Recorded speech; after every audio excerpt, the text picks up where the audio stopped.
Okay.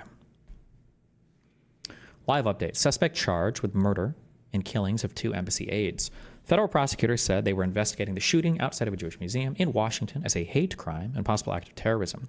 The suspect told police officers, "I did it for Gaza, he said. The FBI said. The suspect in the shooting deaths of 2 Israeli embassy employees in Washington was charged with first-degree murder and other crimes on Thursday, according to an FBI affidavit filed in federal court hours after federal agents in tactical gear descended on Mr. Rodriguez's Chicago home.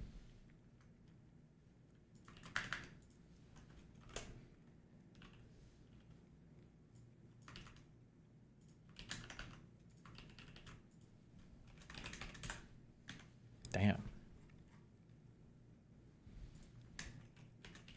Elias Rodriguez, 31,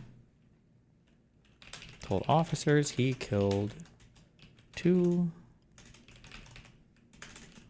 Are they Israeli?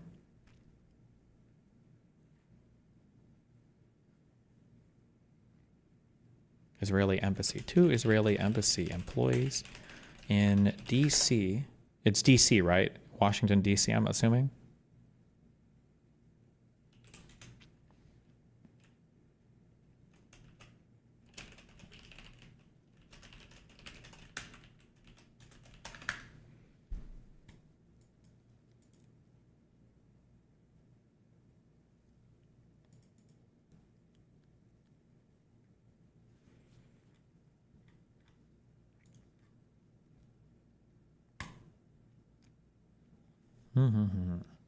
Mr. Rodriguez, wearing a white jumpsuit, entered no plea at his initial appearance.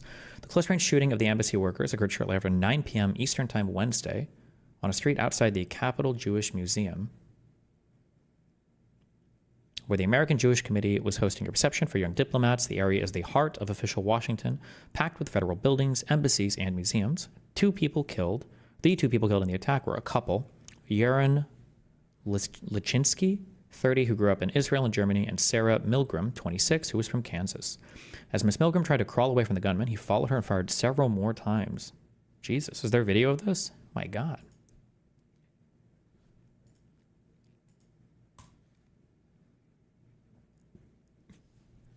The weapon found at the crime scene was a 9mm pistol.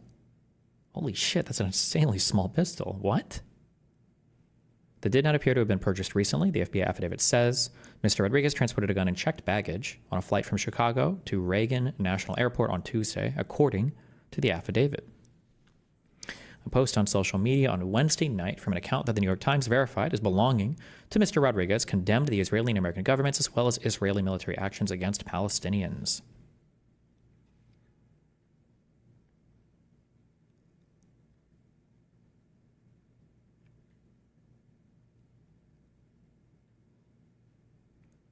Officials said a lone gunman approached 4 people who were leaving the event, shot the 2 victims, then entered the museum, where he was detained by security officers.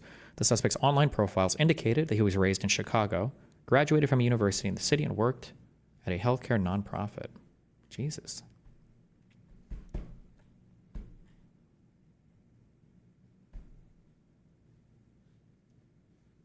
Is this the shooting that Hassan was saying looked staged? Yeah.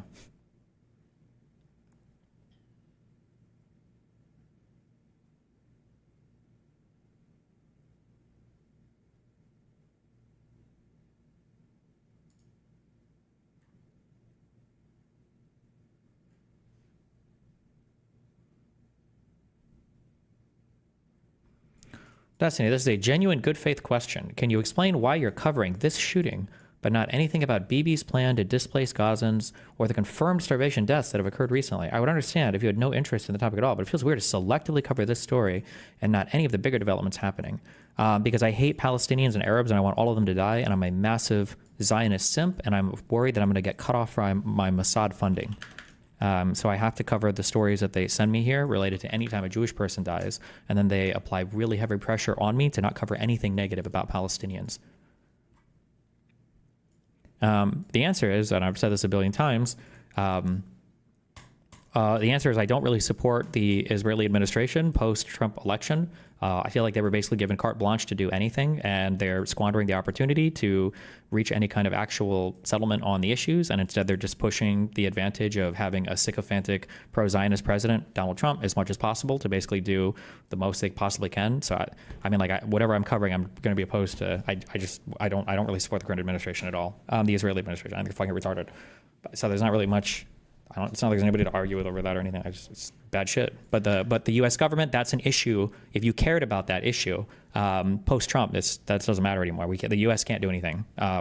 Israel will do whatever they want to the Gazans. If you are a Gazan or Palestinian in Gaza, you're subject to basically whatever Netanyahu wants to do to you. That's a decision that we made in the United States when we voted for a president who will support Israel basically no matter what they do at all. So that's just a lost issue now. It's the same reason why I don't really cover the Russia-Ukraine stuff as much. I think that's another issue where there's clearly a right and wrong there. But in the United States, we've decided that we just don't give a fuck about enforcing anything in Ukraine, so I don't cover that either.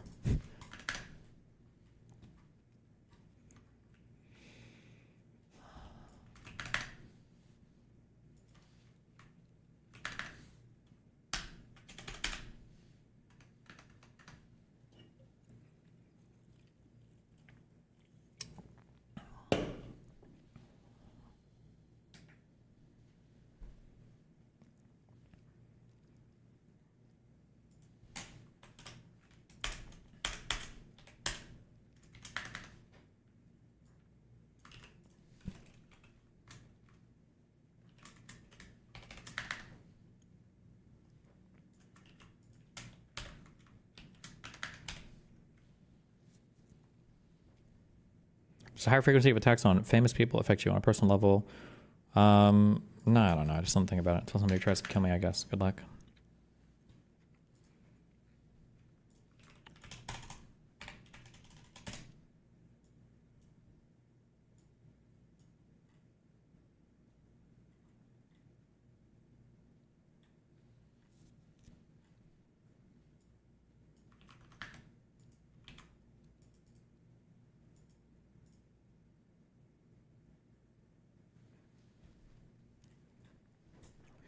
The Israel Embassy shooter manifesto, 900-word document, cites Gaza as motive. 900 words? Seriously? That's a manifesto? This is like an essay.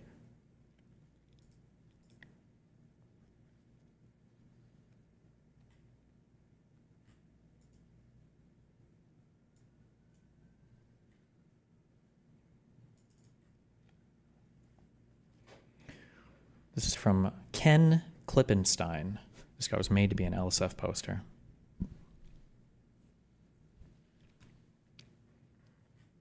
I've obtained the alleged manifesto written by Elias Rodriguez, suspect in the killing of 2 Israeli embassy staffers in Washington, D.C. on Wednesday. I believe the document to be authentic for several reasons, including the fact that it is signed by Rodriguez and time-stamped well before he was named by law enforcement or any media. I am publishing it here not to glorify the violence, which I find abhorrent and condemn. Really? But so the public can better understand the truth of what happened. Refusing to confront the content of these texts often creates an information vacuum that is quickly filled by hoax documents, conspiracy theories, or selective leaks from authorities that can distort the facts. I believe that sunlight is the best disinfectant. God, what a retarded fucking statement. Especially when politics is involved, as the document makes clear in the case here. But it's good to have the document. Metropolitan Police Chief Pamela A. Smith identified Rodriguez as a 30-year-old man from Chicago. I thought he was 31. Who she said shouted, "Free, free Palestine" at the scene. The manifesto echoes this message, citing the war in Gaza as its central grievance and framing the killings as an act of political protest. Below is the document in full.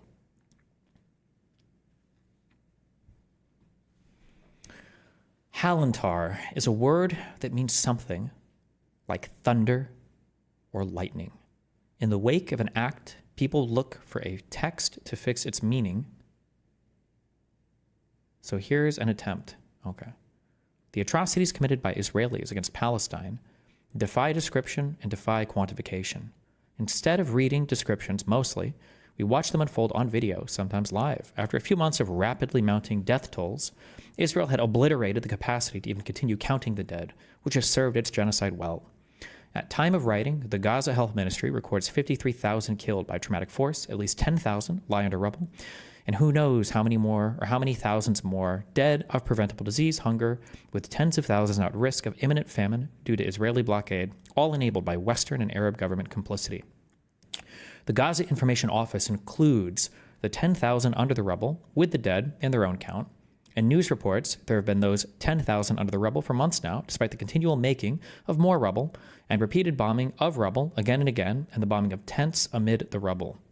Like the Yemen death toll, which has been frozen at some few thousand for years under Saudi, UK, US bombardment before being belatedly revealed to stand at 500k dead, all of these figures are almost surely a criminal undercount.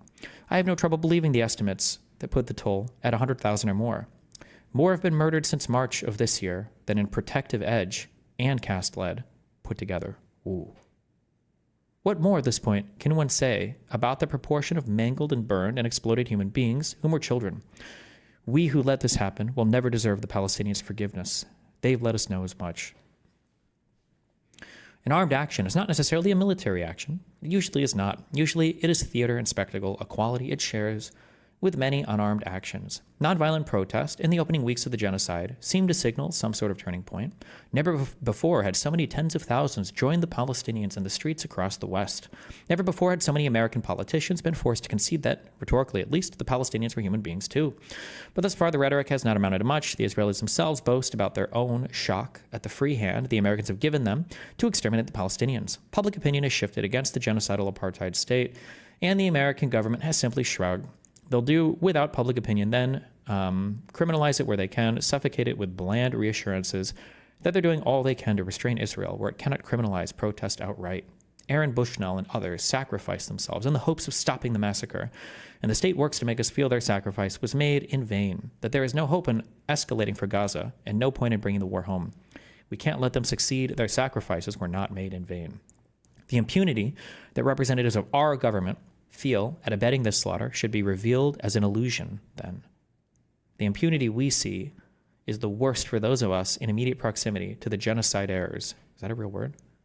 A surgeon who treated victims of the Mayan genocide by the Guatemalan state recounts an instance in which he was operating on a patient who'd been critically injured during a massacre when, suddenly, armed gunmen entered the room and shot the patient to death on his operating table, laughing as they killed him. The physician said the worst part was seeing the killers, well known to him, openly swagger down local streets in the years after.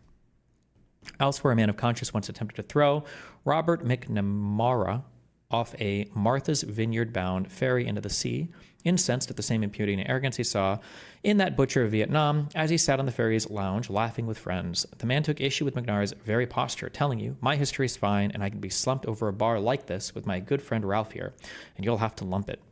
The man did not succeed in heaving McNamara off a catwalk into the water. The former Secretary of State managed to cling to the railing and clamber back to his feet. But the assailant explicated the value of the attempt by saying, "Well, I got him outside, just the two of us, and suddenly his history wasn't so fine, was it?" A word about the morality of armed demonstration. Those of us against the genocide take satisfaction in arguing that the perpetrators and abettors have forfeited their humanity. I sympathize with this viewpoint and understand its value in soothing the psyche, which cannot bear to accept the atrocities it witnesses, even mediated through the screen. But inhumanity has long since shown itself to be shockingly common, mundane, prosaically human. A perpetrator may then be a loving parent, a filial child, a generous and charitable friend, an amiable stranger, capable of moral strength at times when it suits him, and sometimes even when it does not, and yet be a monster all the same. Humanity doesn't exempt one from accountability. The action would have been morally justified taken 11 years ago during Protective Edge, around the time I personally became acutely aware of our brutal conduct in Palestine. But I think to most Americans, such an action would have been illegal, would seem insane. I'm glad that today, at least, there are many Americans for which the action will be highly legible and, in some funny way, the only sane thing to do. I love you, Mom, Dad, baby sis, the rest of my familia, including you. Oh! Free Palestine.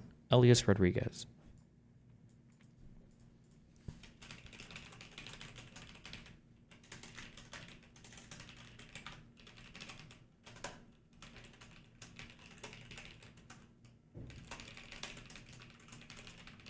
Okay. Well, it's kind of boring.